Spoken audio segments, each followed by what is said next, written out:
தமிழ்ல வெறும் 30 எழுத்துக்கள் மட்டும்தான் இருக்கா? யார் சொன்னா? அதுக்கான ஆதாரம் என்ன? அனைவருக்கும் வணக்கம். நான் உங்கள் ஆசிரியை ஜீவசுகன்யா ஜெகநாதன். ஆம் நண்பர்களே, தமிழில் 30 எழுத்துக்கள் என்று தொல்காப்பியத்தில் முதல் சூத்திரத்தில் வரையறை செய்யப்பட்டுள்ளது.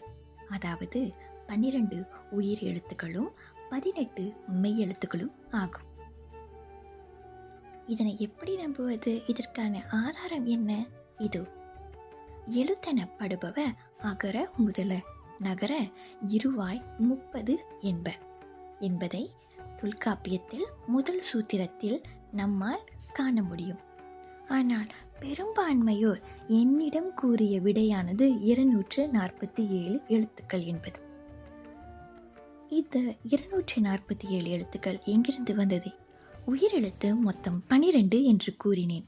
அது 2 வகையாக பிரிக்கப்படும். அவையாவை என்று குறிப்பிடுங்கள்.